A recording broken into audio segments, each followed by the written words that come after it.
तुम क्या पढ़ने वाले आज? Working of consensus in bitcoin. तो हम देखने वाले हैं क्या कंसेंसस ब्लॉकचेन के अंदर कैसे होता है। ठीक है, तो इसका मतलब होता है कि हम देखने वाले हैं इसके अंदर कि इसकी वर्किंग कैसे परफॉर्म की जाती है। तो मोटा मोटा बस समझ लेते हैं कि होता क्या है ये। जैसे इसमें लिखा हुआ है क्या, जो कंसेंसस होता है उसका मतलब होता है कि एग्रीमेंट करना। अब एग्रीमेंट किस बात के लिए करना? एग्रीमेंट हो सकता है कि पहली बात तो जो हमारा नेटवर्क होता जो हमारा ब्लॉकचेन का नेटवर्क बनता है, तो उसमें एजेंसी नहीं बनता है, उसके अंदर ग्रुप ऑफ नोड्स होते हैं, तब जाके हमारा एक नेटवर्क बनता है। तो अगर नेटवर्क की बात करें तो हमारे उसके अंदर काफ़ी सारे लोग होंगे, तो अगर हमें कोई ट्रांजेक्शन वैलिडेट कराना होता है, अक्सर हम वही करते हैं इस पार्ट में। कंसेंसस मतलब वही होता है। तो अगर हमें कोई पार्ट वैलिडेट कराना होता है तो हमें सबकी सहमति चाहिए होती है। तो उसी के लिए हम यहाँ पे कंसेंसस पढ़ रहे हैं। ठीक है, तो यहाँ पे क्या पढ़ रहे हैं? कंसेंसस किसके लिए? हमें अपने ट्रांजेक्शन को वैलिडेट करवाना है ताकि हम उसे ब्लॉकचेन के अंदर ऐड कर सकें। ठीक है, ये मोटा मोटा नो वर्किंग है, कैसे काम करता है ये कंसेंसस अपना। अब आगे देखते हैं क्या लिखा है इसके अंदर। तो उसमें लिखा वर्किंग स्टेप्स ऑफ कंसेंसस। ठीक है, तो उसको हम स्टेप में तोड़ के रखा है हमने। हम कैसे कैसे जैसे जैसे आगे बढ़ेंगे वैसे वैसे इसके स्टेप्स समझते जाएंगे डीपली। तो पहले स्टेप में क्या है, लिखा है टाइप्स ऑफ बिटकॉइन माइन। तो टाइप समझने से पहले हम समझते हैं कि माइनिंग क्या होता है। ठीक है, माइनिंग माइनिंग कौन करता है? माइनर्स करते हैं। और माइनर कौन होते हैं? कोई नहीं, हमारा नोड होता है। तो नोड कौन होते हैं? कोई नहीं, हमारे यूजर्स होते हैं। ठीक है, ये होता है माइनस। तो यूजर होगा, यूजर हमारा नोड बनता है नेटवर्क के अंदर, और वही नोड जो भी नेटवर्क आ रहा है, अरे जो भी ट्रांजेक्शन आ रहा है नेटवर्क के अंदर, उसको माइन करता है। उसके बाद हम आगे देखते क्या होता है। तो माइनिंग प्रोसेस क्या होता है? अब नेटवर्क के अंदर कुछ ट्रांजेक्शन आता है, ठीक है, और ट्रांजेक्शन किसके फॉर्म में होती है? ब्लॉक के फॉर्म में होते हैं। उसमें कुछ ट्रांजेक्शन होगा और इस ब्लॉक को हम एक नॉन्स की वैल्यू के साथ ऐड करते हैं। अभी नॉन्स की वैल्यू क्या होता है? नॉन्स की वैल्यू कुछ और नहीं, हमारा एक रैंडम नंबर होता है। ठीक है, एक और रैंडम नंबर होता है कि हम क्यों फाइंड कर रहे हैं। बात करते हैं आगे क्यों फाइंड कर रहे हैं इस चीज़ को। तो ये ब्लॉक है, उसको हमने नॉन्स के साथ ऐड किया। ये ऐड करने के बाद हम इसका एक हैश जनरेट करते हैं। कि इसका हम एक हैश जनरेट करेंगे। अब जब हमने ये हैश जनरेट किया होगा तो हमें एक वैल्यू फाइंड आउट करनी होती है। और वैल्यू की, और जो वैल्यू हमारी होनी चाहिए, ठीक है, ये अक्सर या फिर ये लेस देन हमारा टारगेटेड वैल्यू होती है, उससे कम होनी चाहिए। Should be lesser than targeted value. अब क्या मन में आ रहा होगा ये टारगेट वैल्यू क्या होता है? टारगेट वैल्यू क्या होता है हमारा? जब भी नेटवर्क के अंदर कोई ट्रांजेक्शन परफॉर्म हो रही होती हैं, तो जो ट्रांजेक्शन होती है एक्चुअली ब्लॉक के फॉर्म में होती है, और वो उन ब्लॉक को हमें हैश करना होता है। और हैश करते वक्त हमें कुछ वैल्यू फाइंड करनी पड़ती है। और टारगेट वैल्यू होता है कि ये बेसिकली हमारा एक नंबर होता है जो नेटवर्क प्रोवाइड करता है कि ये वेब ब्लॉक का जो भी वैल्यू आना चाहिए वो उस टारगेट वैल्यू से कम आना चाहिए। तो अक्सर ये जो टारगेट वैल्यू होता है नेटवर्क प्रोवाइड करता है, और अ, और इसको ही जो हमारे माइनर्स होते हैं इसी वैल्यू को अक्सर फाइंड करते हैं। ठीक है, आगे देखते हैं कि हम कैसे क्या करते हैं इसके अंदर, इसको डीपली कवर किया हुआ है। ठीक है, हम क्या देखते हैं कि ऐसा हमारा टारगेट वैल्यू होगा। अब जो भी माइनर हमारा होगा, अगर किसी माइनर ने इससे जो मेरा मतलब जो वैल्यू है, अगर उसने इससे टारगेट वैल्यू से कम निकाल लिया तो वो जीत जाएगा। और जीतने भी क्या होगा, उसको रिवॉर्ड मिलेगा। और ये रिवॉर्ड क्या होता है? रिवॉर्ड अक्सर हमारा कॉइन होता है। अगर हम बिटकॉइन की बात करें तो हम कोर्स हमें कॉइन मिलता है, हम कुछ कॉइन्स को माइन कर लेते हैं। ठीक है, और समझते हैं आगे। अब जो ये हम लोग हैश यहाँ जनरेट कर रहे हैं, उसको हम एक्चुअली हैशिंग कहते हैं। हमने यहाँ पे अक्सर एक हैशिंग की हुई है।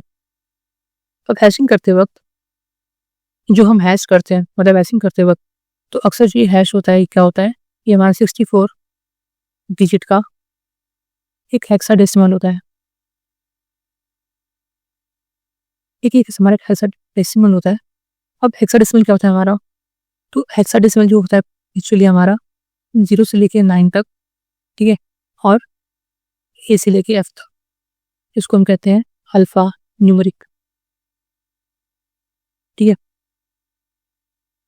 अब ये हमारा अल्फा न्यूमेरिक है, तो ये कुछ आई थिंक 16 होता है।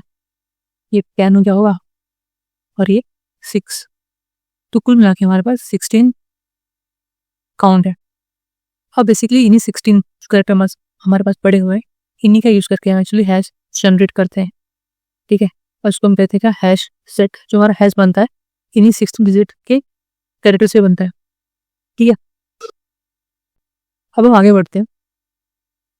अब हम समझ गए कि माइनिंग क्या होता है, हम आगे बढ़ते हैं। हमने आगे अब बताया आपको इसके टाइप्स के बारे में, तो जो स्टेप पर हमारा क्या है वो टाइप्स है। तो देखते हैं टाइप्स क्या है हमारे पास।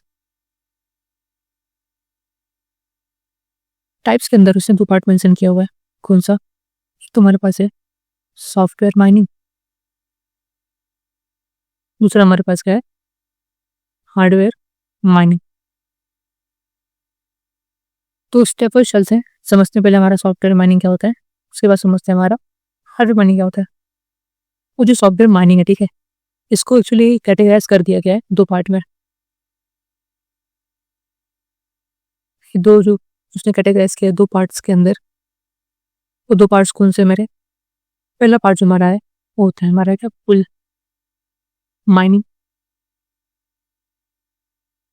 और जो सेकंड पार्ट है हमारा उसको हम कहते हैं क्या, क्लाउड माइनिंग। पुल माइनिंग, क्लाउड माइनिंग क्या होता है समझते हैं हम लोग। तो पुल माइनिंग क्या होता है, ये हमारा नोड है। ठीक है, इस नोड के अंदर और भी नोड्स होते हैं और ये सब मिलके एक पुल क्रिएट करते हैं। तो ये समझते हैं कि पुल क्यों क्रिएट करे, मतलब जो नोड है उसके साथ जो छोटे छोटे नोड्स से क्यों आ रहे हैं। अब समझते हैं कि जो हमारा बिटकॉइन होता है उसके ट्रांजेक्शन के लिए हमें कुछ वैल्यू से बताए एक वैल्यू फाइंड करनी होती है, और ये इस वैल्यू को फाइंड करने के लिए हमें काफ़ी ज़्यादा इन द सेंस हमें एक हैवी कंप्यूटेशन वाली प्रॉब्लम को सॉल्व करना पड़ता है। और जो हैवी कंप्यूटेशन प्रॉब्लम है इसको काफ़ी रिसोर्स होता है, काफ़ी एनर्जी कंजम्पशन होता है। तो अगर जो छोटे मेरे नोट्स हैं, ठीक है, जिसके पास इतना हैवी कंप्यूटेशन है, हाई एनर्जी नहीं है, अवेलेबल नहीं है, तो क्या करते हैं, प्रॉफिट कमाने के लिए कि हम वैलिडेट करें और उसमें से कुछ प्रॉफिट कमाएं, तो क्या करते हैं, ये जाके ये बड़े जो नोट्स होते हैं जिनके पास रिसोर्सेज होता है, तो ये समूह बना के अपना एक मतलब एक ग्रुप बना के ये जाके वहाँ पे जाने जाते हैं। तो इनसे क्या होता है, छोटे जितने भी नोट्स होंगे वो अपने अपने अकॉर्डिंग जो पोर्शन ऑफ रिसोर्सेज है वो शेयर करते हैं।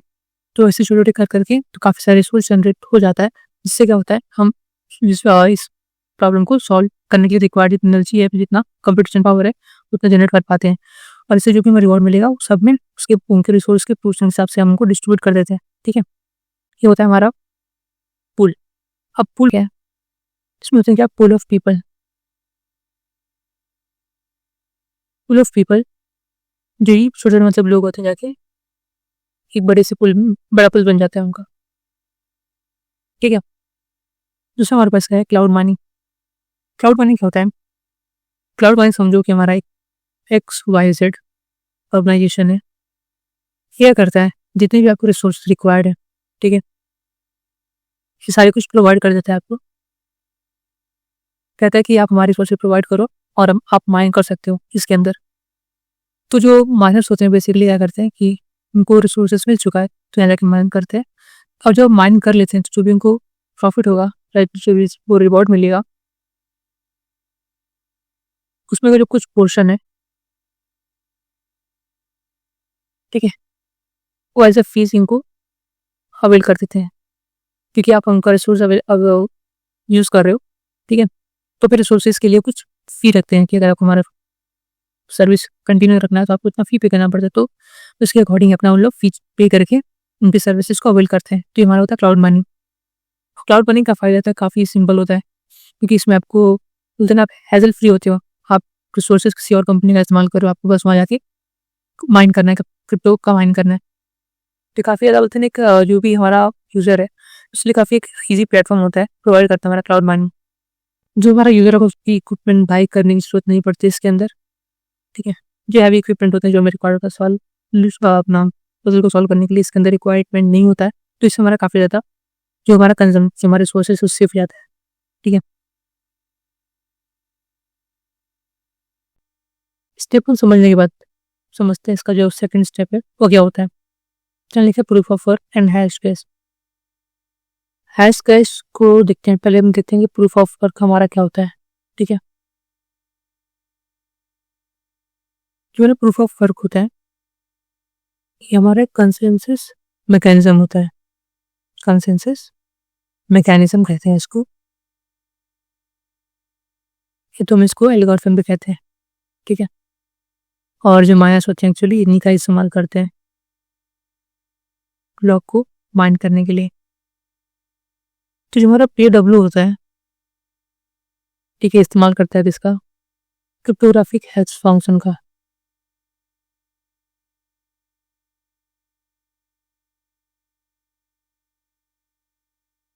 हैश फंक्शन कहते हो या फिर हैश एल्गोरिथम कह दो। ठीक है, हमारा PW इसका इस्तेमाल करता है। अभी जो क्रिप्टोग्राफिक हैश एल्गोरिथम है ये होता क्या है, तो ये एल्गोरिथम कुछ और नहीं हमारा SHA-256 होता है। और इसमें हम क्या करते हैं, कन्वर्जन करते हैं। किस तरह कन्वर्जन करते हैं हम लोग, जब भी हमारा आर्बिट्री साइज का इनपुट हो उसको हम एक फिक्स्ड साइज के आउटपुट में जनरेट करते हैं। ठीक है, और जो आउटपुट होगा फिक्स होता है, तो जो उसकी साइज होगी वो कुछ आई थिंक अराउंड 32 बाइट्स की होती है। आगे बढ़ते क्रिप्टोग्राफिक हैश एल्गोरिथम का इस्तेमाल करके हम सॉल्व करते हैं जो कॉम्प्लेक्स हमारा पजल होता है, सॉल्व कॉम्प्लेक्स मैथमेटिकल पजल।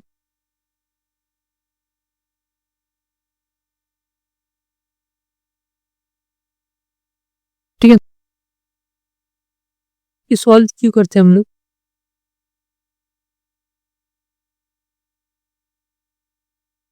ताकि हमें नॉन्स की वैल्यू मिल सके।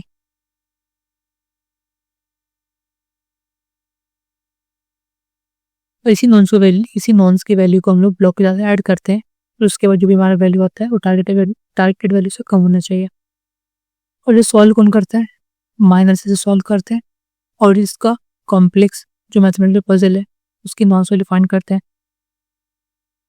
ये फाइंड करने का मोटिव क्या है, अरे फाइंड कैसे करते हैं, डिफाइन करने का जो रीजन है, फाइंड करके ताकि हम इसे हैश कैश कर सके। ठीक है, ताकि इससे हमारी जो सिक्योरिटी है वो इम्प्रूव हो जाए। और क्रिप्टोग्राफिक हैश एल्गोरिथम की वजह से ही क्रिप्टोग्राफिक हैश एल्गोरिथम प्रिवेंट करता है क्या, अटैकर्स से नेटवर्क को कोई अटैक ना हो। ठीक है, और अटैक किस पे ना हो, ट्रांजेक्शन्स पे कोई अटैक ना हो। और जब मैंने हैश कर दिया, ठीक है, जब मैंने इसको हैश कर दिया तो आफ्टर हैशिंग क्या करते हैं, इसको हैश बनने के बाद हम इसे ब्रॉडकास्ट कर देते हैं। ब्रॉडकास्ट कर देते हैं किसके अंदर, नेटवर्क के अंदर ब्रॉडकास्ट कर देंगे। ये करने का जो रीज़न है ताकि हम वैलिडेशन ले पाए। अगर वैलिडेशन नहीं मिलेगा तो हम आगे के जो ट्रांजेक्शन हैं उसको हम आगे ब्लॉकचेन में ऐड नहीं कर सकते। ठीक है, तो जैसे कि मैंने बताया आपको, ये सॉल्व करने के लिए हमें काफ़ी ज़्यादा रिसोर्सेज की रिक्वायरमेंट होती है। ठीक है, रिसोर्सेज की रिक्वायरमेंट होती है और काफ़ी सारा इक्विपमेंट हमें चाहिए होता है, और इसके लिए काफ़ी एनर्जी भी कंज्यूम होता है।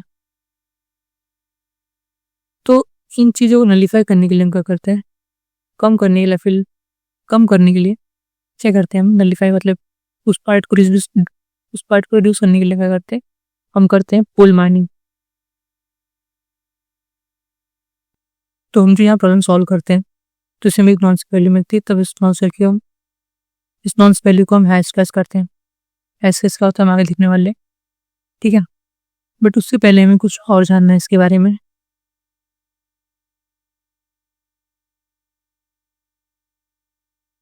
वो हमें क्या जानना है, जो हमारा बिटकॉइन का ट्रांजेक्शन, जो हमारा बिटकॉइन का जो ट्रांजेक्शन हम परफॉर्म करते हैं, ठीक है, उछली किसके अंदर होता है, एक ब्लॉक के अंदर होता है, मतलब ब्लॉक के फॉर्म के अंदर होता है। मतलब ये हमारा ब्लॉक होगा, ठीक है, उसके अंदर ट्रांजेक्शन मेंशन हुए होंगे। इसका क्या करते हैं हम लोग, अभी जो ब्लॉक है इसके पास कुछ 3 इंपॉर्टेंट इंफॉर्मेशन होती है। वो 3 इंपॉर्टेंट इंफॉर्मेशन कौन कौन सी होती है? पहला, इसके पास होता है क्या, ब्लॉक हेडर। दूसरा, इसके पास होता है hash of previous block header. और तीसरा, इसके पास होता है मर्कल रूट। ठीक है, तीनों को समझते हैं कि तीनों होता क्या। पहले मैंने आपको बताया क्या, पहले हमारा होता है क्या, ब्लॉक हेडर। अब जो ब्लॉक हेडर होता है, मतलब ये हमारा ब्लॉक है, इसको 3, जो हमारा ब्लॉक है 3 इंफॉर्मेशन कंटेन करता है। सबसे पहला वाला पार्ट क्या देखते हैं हम लोग, उसका ब्लॉक हेडर।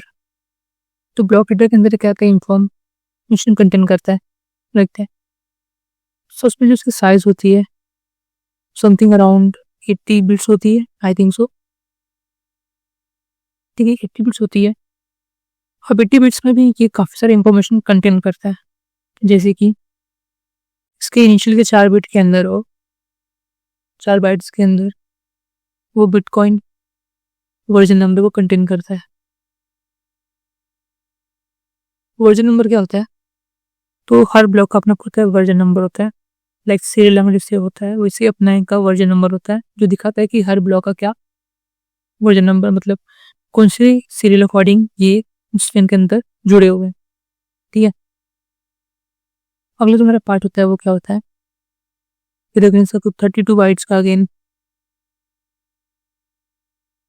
इसका जो 32 बिट्स के अंदर जिससे उन लोगों को बताया कि इसका होता है क्या, प्रीवियस ब्लॉक हेडर होता है इसके 32 बाइट्स के अंदर।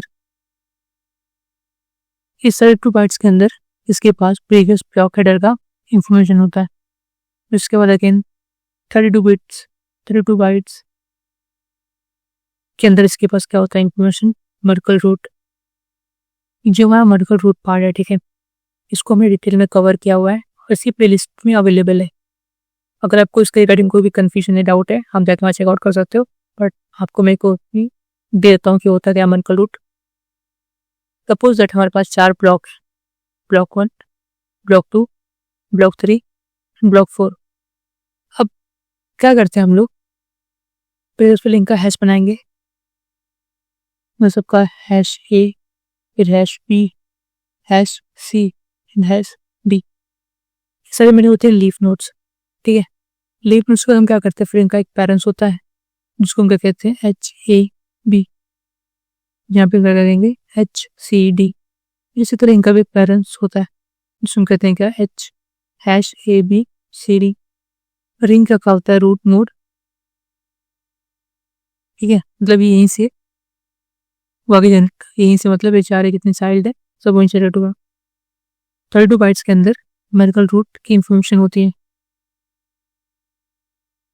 फिर हमारे पास क्या है आगे, फिर आई थिंक 4 4 एंड 4, जो 4 बाइट्स हैं इसके अंदर क्या होता है, पहले मैं आई थिंक टाइम स्टैम्प, मतलब ये ब्लॉक कब बनाया गया था, या फिर टाइम पीरियड, जितनी भी इसके अंदर इंफॉर्मेशन होगा सब इस टाइम स्टैम्प के अंदर होगा। फिर हमारे पास क्या है, हमारे पास है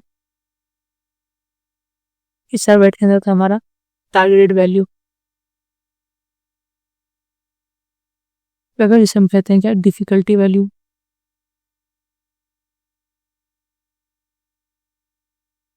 ठीक है, उसके बाद क्या होता है अगला मेरे पास, वो होता है नॉर्म्स, जो हमने फाइंड किया होगा क्रिप्टोग्राफी की मदद से, कि हमारा ब्लॉक हेडर इतना इंफॉर्मेशन कंटेन करता है। अब आगे बढ़ते हैं।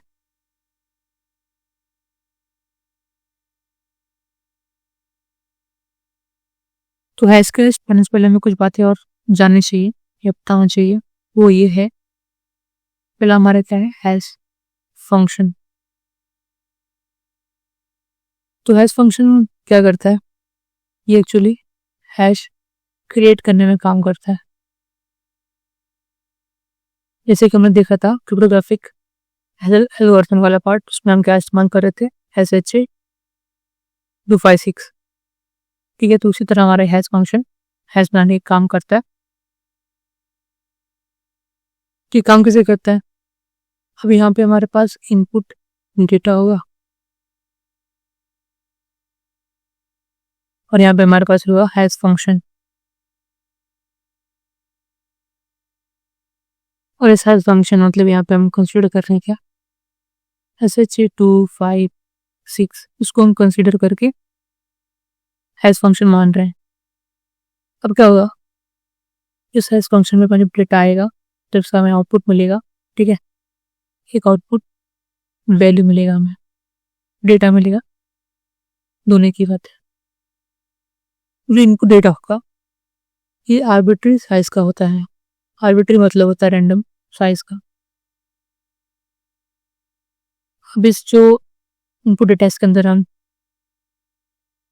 टेक्स्ट, PDF फाइल्स या फिर TXT लेटर मतलब कुछ भी फॉर्मेट, या ऑडियो या फिर वीडियो, कोई फॉर्मेट कोई भी फॉर्मेट डेटा इसके अंदर हम पुट कर सकते हैं।